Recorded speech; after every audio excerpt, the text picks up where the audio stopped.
Welcome to my fourth video, and today I will be playing 4 tables, this time at a higher stake of 10 cents, 25 cents. So basically a 10 cent, 25 cent game is significantly tougher than that of a $1, $2 live game. I would guess that maybe half the players are regulars at this limit. At least 2 out of, or 3 out of 6 players at the tables will be regulars. And I have decided to use my software this time. So you can see a bunch of numbers here, which is basically the statistics. So it would be much easier to keep track of my opponent's tendencies with these numbers, especially when you're multi-tabling, because it's kind of hard to concentrate and commentate about my gameplay at the same time. So at each of the tables, I think this guy, Sir Tourist, is probably a bad player, recreational player. This guy, Marok, has played every single hand, so he's probably pretty bad as well, because it's impossible to have a good hand so often, and he's been calling with all sorts of junk hands. Here with King Jack offsuit, pretty standard raise. 6-4 suited, I am probably going to be raising it.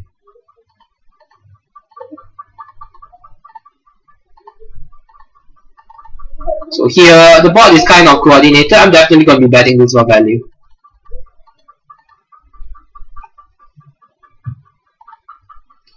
The turn is pretty bad. I think I can bet and fold to a raise. He's calling me with stuff like Queen Jack, King 10, King 9, stuff like that. Queen 9.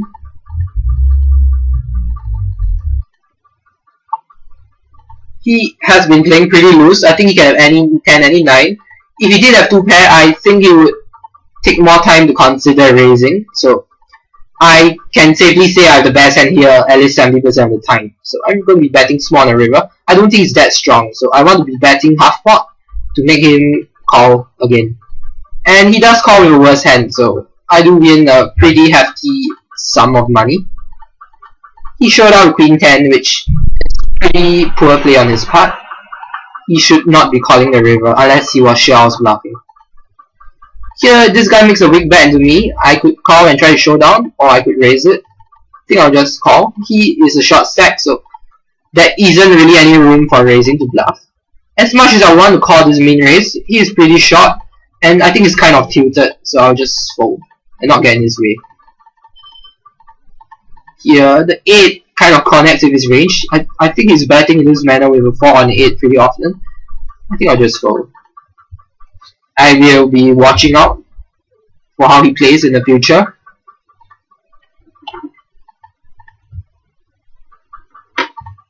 Seven 4 offsuit, definitely not playing, and I'm also folding 5-3 offsuit. So as you can see, Sir Tourist has been getting involved in almost every hand. Let me briefly explain my statistics. The first number is VVIP, or otherwise known as voluntary put money in pot. So it's basically the percentage of hands that he's willing to play. And of course, voluntary meaning if you check and check in the big blind and see the flop, that wouldn't contribute to this statistic here. Here the board, it's a bit coordinated, but not that coordinated to stop me from betting. I'll just bet here. Here, I'll just raise. It's necessary to raise some bad hands once in a while, so that we can balance our ranges for re-raising pre-flop, so we can get paid off when we actually have something. The bad thing about raising here is that this guy seems to be quite tight, but it's still fine. Here I'm getting really good odds. It's very marginal. I can fold, I can call as well. We recommend a lot of you to fold here. I think I'll just take a flop. And of course we hit, so I guess it's easy to make money when you do hit. Just gonna be betting out. Check raising this board would be over-representing our hand, so it would be hard to get value from worse hands if I do go for check raise, because I'll be strongly representing a flush. Here 5-3 suited. It's really marginal. I can raise or I can give up. I actually feel kind of comfortable raising it, so I'll just do it. So let me continue talking about the various numbers on my heads up display. So the second number, the red number, is pre-flop raise. This is basically the percentage of hands with which we raise pre-flop. And in case you guys are wondering what software I'm using, this is actually Hold'em Manager, which is probably the best poker analysis and statistic tool out there. It costs $80, so you probably shouldn't get it unless you are pretty serious about your game playing online. So basically, just with this first two numbers alone, we can roughly have a good idea on how each player is actually playing. So if the two numbers are pretty close to each other, we can probably deduce that the player is on the aggressive side because he is trying to enter most of the hands as the pre-flop raiser, so he's probably aggressive. If the VPIP is much higher than the pre-flop raise, it means that he tends to be limping or calling a lot, so it is likelier that the player is passive. So an aggressive player will probably have his pre-flop raise 80% at 80% of the VPIP, but a passive player might have it at 50% or less. So basically, for my personal stats, I play somewhere between 25-20 to 30-25. So I'm on the loose and aggressive side in general, and a tight player will probably be playing about 20 to 22% of hands in general. So, and this is the name, and this is the sample size, the second number. So far 13 hands at the table and 14 hands on this particular table. And another important number is the yellow number, which is the pre-flop 3-bet. So if someone's 3-bet number over a large sample size is low, I would be giving up and only proceeding with a tight range if I do get re-raised pre-flop. Here 10-8 suited, from the middle position, I am definitely comfortable raising it. I mean, if I raise 5-3 suited and 4-10-8 suited, that would be pretty stupid of me.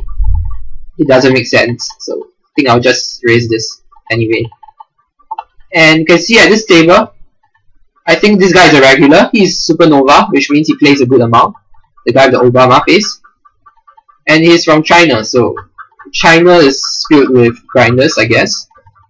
I mean, you have all those wow farmers, gold farmers. So, and they tend to grind a lot.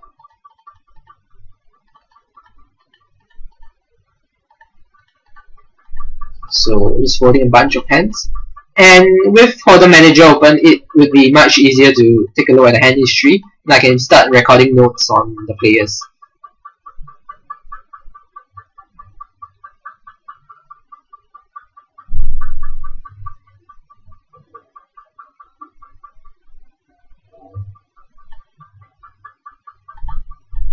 So we have Jima V, and we noticed that he made a double barrel on such a terrible card.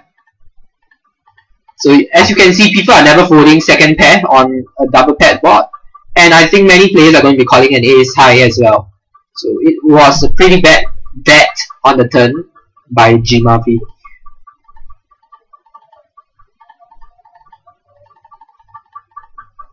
This guy 31-0 over 17 hands. He's pretty passive, so I think he's a bad player. He's also not sitting with 100 big blinds, at least $25, so I think he's a recreational player. And pocket queens, I'll just raise it up.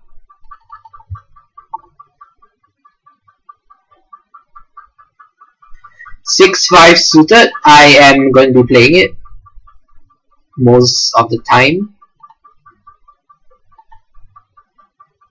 I'm not too sure whether it would be good to raise it here though. He's sitting with half stack. but I guess I would probably raise it anyway.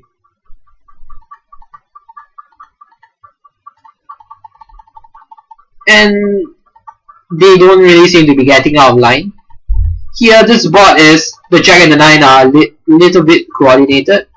I might be giving up pretty often with nothing. He does bet half pot into me. I think he can have a lot of straight draws like 8-10, Queen 10, King Queen, King 10. I only have a backdoor draw, so I think I'll just give up. If I had a gut shot or something else, I would definitely not be folding. I'll be calling or raising. I could do a lot of stuff to him in position and give him a lot of problems. So this is basically the main advantage of being in position. Here, I'll just make a half pot bet. He's probably folding anything that doesn't have a pair. So anything such as anything ranging from King Queen to maybe 9-8 suited, he's just going to be folding on the flop when he does hit nothing. 8-3 suited. I guess I could re-raise it sometimes, but I'll just fold it. I could just wait for better hands.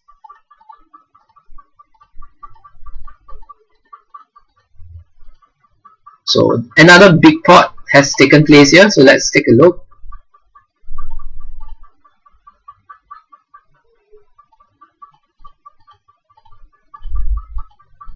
So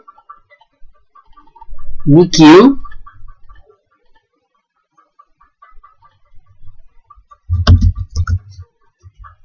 calls a 3-bet with Queen 9, which is pretty terrible. Queen 9 suited.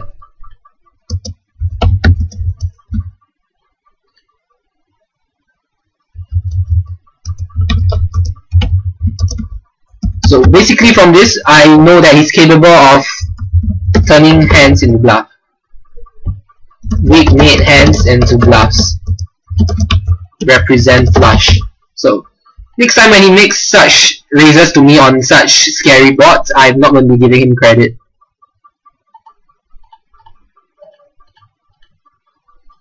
And of course the other guy, we know that he's been 3-betting with Jack 10 suited.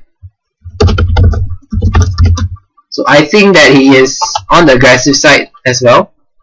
So I'm not going to be automatically assuming that he's strong when he 3-bets me pre-flop. And this is pretty common at 10 cents, 25 cents even, because the games have been getting much tougher now. Many people are just watching training videos and reading up on books. But he's actually limping from under the gun, so that's a bit strange. I thought he was on the aggressive side. Maybe he might limp and re-raise me, but I'm just going to raise him anyway. Queen Jack suited is too strong to not raise. So I'm not too sure whether he's a decent player or not. I would have to wait it out and see. Here, another small pot. No showdown, so I don't really learn anything about the hand. Here, I'll just steal until he proves to be more aggressive. I see no reason to fold. Actually, he did re-raise the Jack 10 suited, which makes it slightly worse for me to raise here. Here, King Ace King. I don't have a backdoor flush draw, but I think it should be okay to just bet.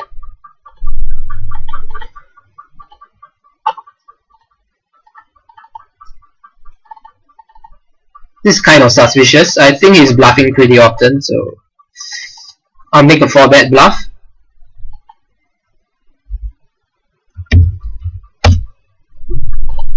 It's pretty often common for people to raise crappy hands in blind versus blind battles. And I guess this might be a high variance play, but based on past experiences, I should actually probably just be folding ace 4 offsuit right away. So I think he's aggressive, so right now my adjustment is just to tighten up in the button as well as the small blind. Here, raising kind of gives away my hand, and I might just isolate myself against stronger flushes. I'll just call and hope that the board doesn't pair, and I should hope that the board doesn't bring a 4th diamond. So I'll just be calling and betting if he bets. Here, this board is kind of low. I don't really have any backdoor draws. I will be giving up right away. Ah, such a nasty card.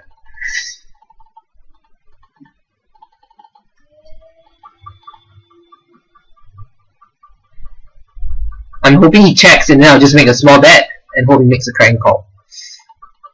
I don't think I can put my flush here. He's going to have ace king pretty often, but I don't really feel good about this, but I think I have to call and just hope he has some worse hand, but I don't really see how I'm good all that often. I don't know enough about him to make a fold here, so I would just call and expect to see a flush or full house quite often.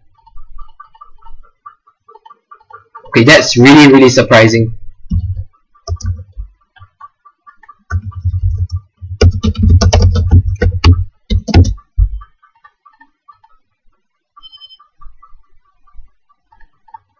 Here with second pair, I'll just check back and try to pot control. Just let him bluff, and when the second ace comes, I'm pretty confident that he doesn't have an ace, so I'll just call the turn and call the river. 10 isn't the best of cards. He might easily be betting with a better queen, which wouldn't be out of the question. But yeah, 8.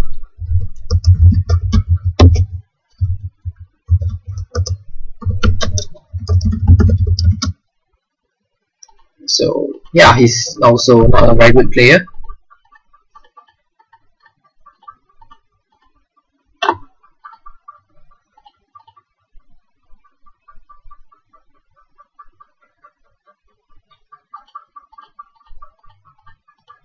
From what I have gathered so far,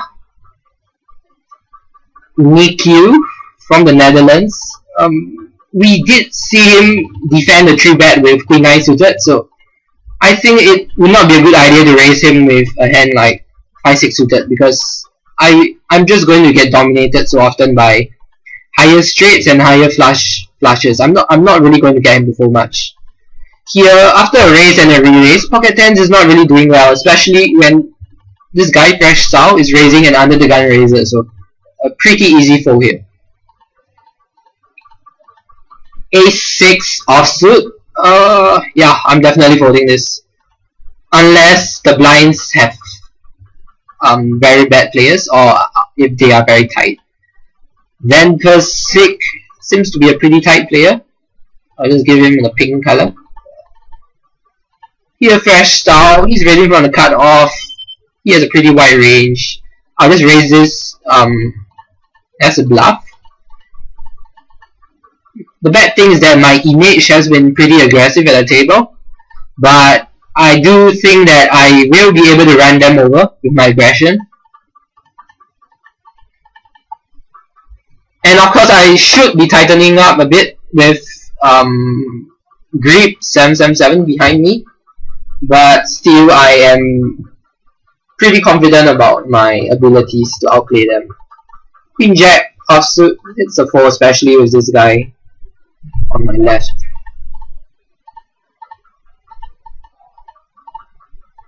So basically I'm playing pretty aggressively on table 3. Pretty tight on table 4. I can actually loosen up on table 4, but I have not been picking up hands. These two guys on my left are pretty tight, so I can really widen up my range. Here, this guy in the big blind doesn't seem that good, and Jack 7 suited is a pretty easy steal. Here, I don't really have anything. The board is a bit coordinated, but I think I have a profitable c-bet here. Just bet $1 and hope he folds. Here, unless proven otherwise, I'll just give him credit for now. And here on the turn is a bad cut. It really improves his range, so I'll just be checking and giving up.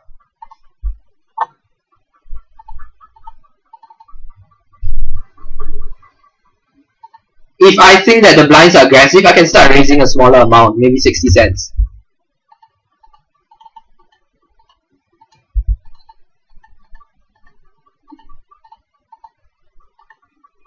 So let's look for any big pots that have taken place so far.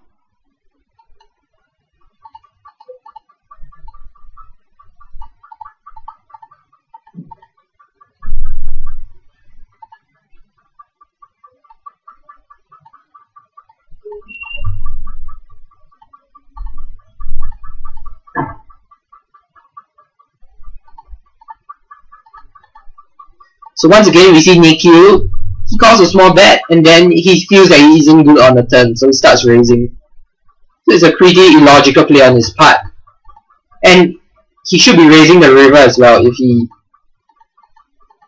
wants to try to get him to fold, because he is probably not good on the river given the action.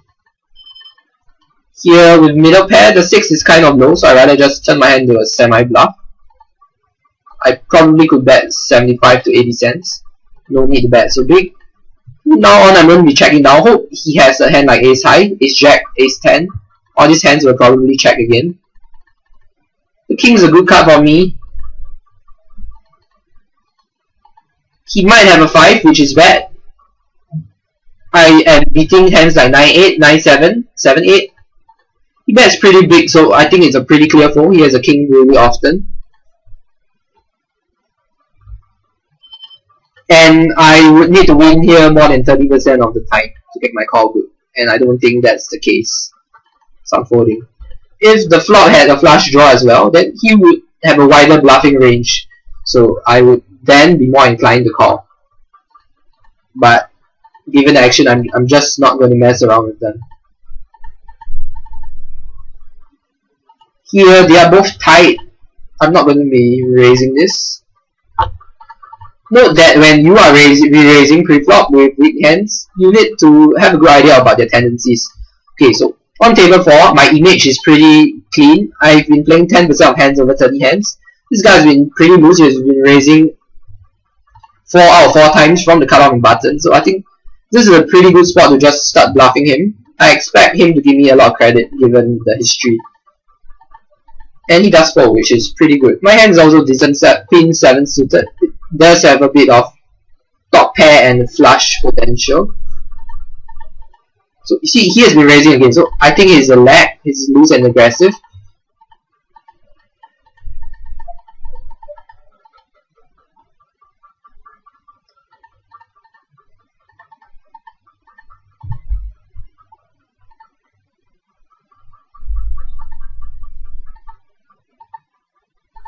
So maybe I should start looking for more hands on him. I think I might find something interesting.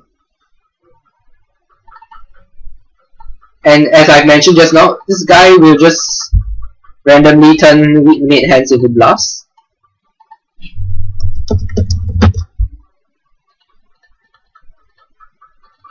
So it's also kind of aggressive. I'll just give him the orange color.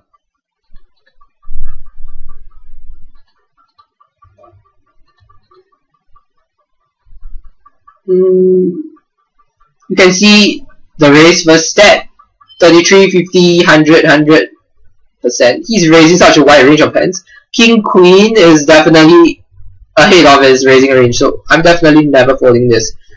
On the other hand, if a tight player like this guy, 10-7, this Timara guy raises, I will be folding King Queen. So this is an example of how you can adjust your calling ranges against various types of players. Here, 3-4 suited is a pretty weak hand, but this guy is a bit loose, so I might want to fold. But I think the other players are tight, so I'll just raise it. Here, this guy is betting like almost always, so and I top pair, I'm definitely not folding. I'm not folding the turn as well. The river would be interesting if he does bet again. I am pretty inclined to call. Here, he makes such a small re-raise. I don't feel good, but I'll just call. And I'll just give up right away when I do hit nothing. Here I have the option of checking or betting. I don't mind checking and then getting a bet on the river. Both are options. He checks pretty quickly on the turn and the river, so I can deduce he doesn't have a queen. So if I want him to call with a 10 or a hand like pocket jacks, I cannot bet big. I need to bet less than half pot. So I'll just bet this amount. Hopefully I can induce a bluff. If he is raising, I'm definitely calling. I bet this small amount to get value from a worse pair or to induce a bluff. I'm pretty confident that he doesn't have the best hand at the moment. Here, ace 8 suited. I don't really like to call from a small blind. This guy might squeeze. On the other hand, I've been quite aggressive, which makes it bad. So I'll just raise here. Here, queen jack suited.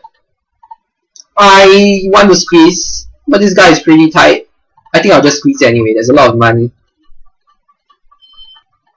So he does have ace jack, so he hero calls with ace jack, which is quite stupid.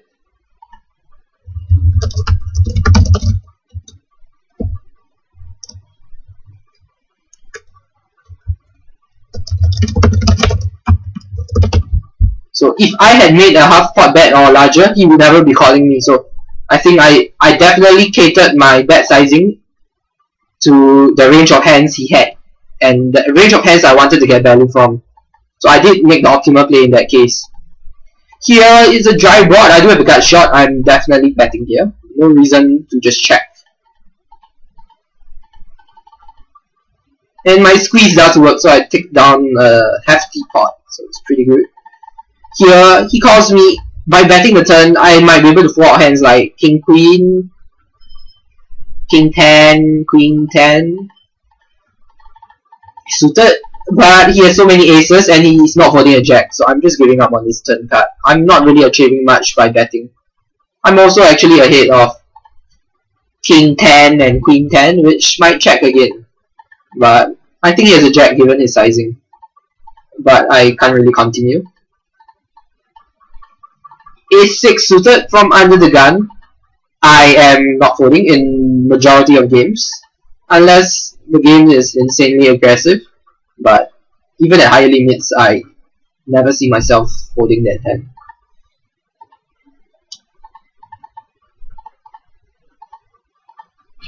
I've seen him making big bets. Just now I bet 160 to 190. Now he pots again, and I've seen him pot again. I'm not really concerned about sizing. I have 2 overcuts and a flush draw, so question is whether to raise or call. I think calling is better. And now I hit my gin card, so I'm just thinking about how to get my stacks in. I think raising over represents my hand. Not really over represents, but it gives away the strength of my hand. So I'm going to be pondering my move for a while, pretending to make it seem that I have a tough decision. And I think, given how aggressive this guy is, it's very likely that he will bluff again. And that's not that good of a card, but he might continue bluffing again, trying to wrap a flush. Here, I want to raise again, but I've been getting out of line, so I'll just fold.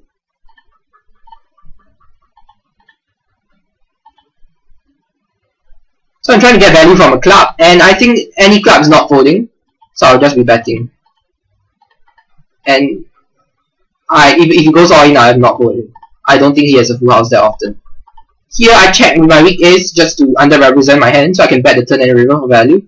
And this is the best card for me. He's never folding a jack to 2 bets now, so I'm just going to be betting clutch. I'm trying to get value from a jack now. And I'm trying to look at his timing and see what he has. I think he just has nothing. If he calls me pretty quickly, I can put him on the jack. If he takes a really long time and then calls, maybe I would be more inclined to think he has a weak pair. And that will make me make a smaller bet on the river.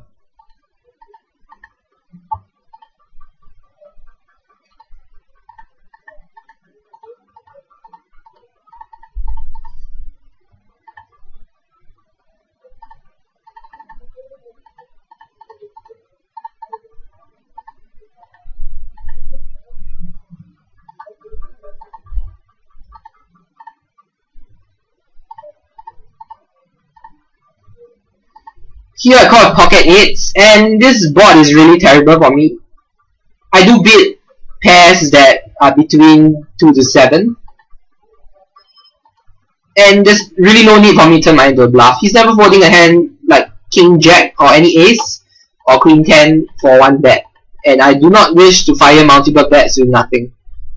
I do keep my gin cards, and I'm just going to be betting huge and hope he calls me. He's never folding a king or a queen for 1 bet. So I'm going to make my bet slightly bigger on the turn, and on the river I'll just make a smaller bet, because I think The turn is the street where his range is more inelastic, meaning the bet size doesn't matter that much. But on the river, I think in order to call a second bet, his range will be more elastic, price elastic. So I guess this is a good example on how you can tweak your bet sizing based on the given action and try to deduce the best type of sizing to use to extract the maximum value. It also shows the power of position. I think I can pretty accurately deduce the hand he has based on his flop and turn action, which is to check. So he probably doesn't have an ace after the action.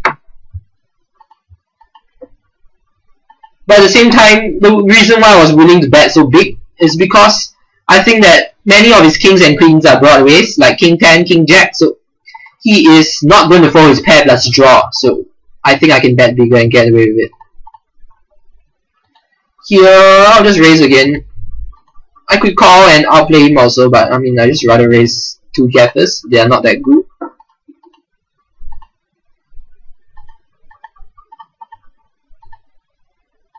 And this guy seems to be a regular, 26-21, and I think he will be folding a good amount and giving me credit, not calling me crappy hands, or dominated broadways like ace jack or queen 10. So yeah, that was a decent spot to raise. I'm definitely folding out a lot of better hands.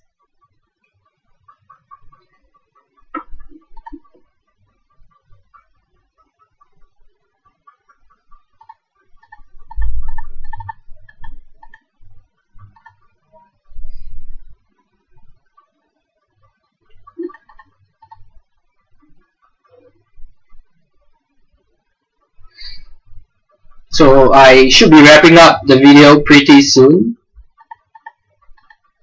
So once again, I have been making this video series in order to promote my new book, The Art of Poker. So it's a book that is catered to the recreational regular, meaning someone who actually plays a decent amount of poker, whether it is online micro 6 games or in home games or at the casinos. So the book will be able to equip you with the necessary skills to crush any the average live game, and limits up to 10 cent, 25 cent. So the book will basically walk the reader through a step-by-step process on how to analyze hands, and from every street, from pre-flop to the flop to the turn until the river. It also contains some colorful illustrations, which is a first for its kind. I have never seen illustrations so far for any poker books at the moment, and also it has a lot of good examples, and there are very few poker books with detailed examples which explain the thought process, besides maybe Dan Harrington's books on Harrington on Hold'em, but that's about it. It's pretty rare, so I think my book covers that area pretty well. It also contains a good amount of advice on non-technical aspects of the game, like tilt, mindset, raking and tipping, stuff like that, which is covered in greater detail as compared to other books. And lastly, I think the greatest selling point of my book, besides the illustrations, is the fact that it's written by an online player who has a decent amount of success. I have actually made more than a 6-figure sum within 3 years. In fact, less than 3 years. I made it by my 2nd year. And also, a lot of the books out there are just written by live players who are just not that good. They just play in passive games with soft opposition. Whereas I've been playing online, I have more than 2 million hands worth of experience, because I do play a lot of tables, and also the online games are just way tougher, and in general, online players have a much higher technical proficiency simply because of the volume they put in. And also we tend to put in a lot more time on analysis since we have all the various tools to help us in our game. So table 2, I have the nut flush draw on the turn. I'm definitely barreling, just trying to throw out his second pairs or his draws. Even if he does call me again with a flush draw, I can always check the river and my ace high should be beating stuff like king queen or spades, stuff like that. So yeah, pretty easy double barrel. So I'll just play a few more hands and wrap the video up. So you can just check the links provided in the description box below. I'm selling my book for a really cheap price of $10. It's going to be available on smartphones like the Apple App Store. I'm trying to get it on the Kindle as well. And basically, I feel that my book has great value. Most of the books out there are just outdated, even though they are written by tournament professionals, but they don't really give good advice. And other books and the better books tend to be overpriced. Some of the books tend to be overpriced, yeah. So I've made my book pretty affordable at a cheap price of $10. I doubt you can really find any book that presents such great value out there as well. So yeah, hope you guys can check it out and leave your comments below if you do get to read the books.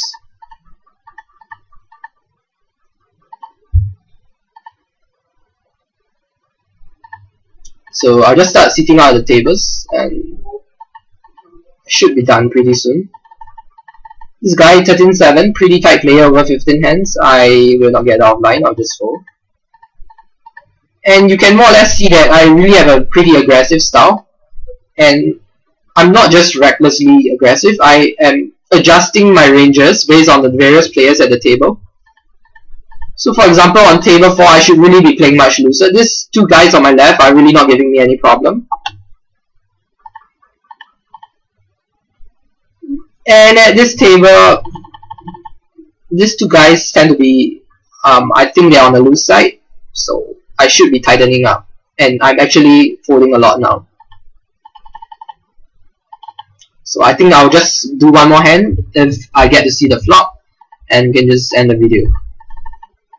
This guy 18-0 over 69 hands. I just think it's tight passive. It's not that loose because I've seen him limp stronger hands like pocket 8s.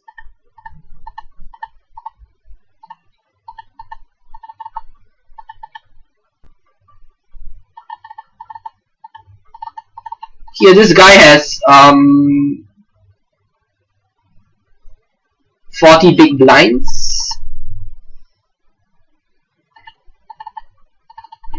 I think I should get some credit here, so I'll just raise him. I have not been playing that loosely. I guess I'm the loosest table, but I haven't been 3-betting a lot pre-flop, so yeah, just raise it and hope they fold. So okay, I think that's all for this session. Once again, this is Galvin making another video, and I hope you guys enjoyed it, and do check out my book as mentioned earlier. So have fun and good luck at the tables. See you.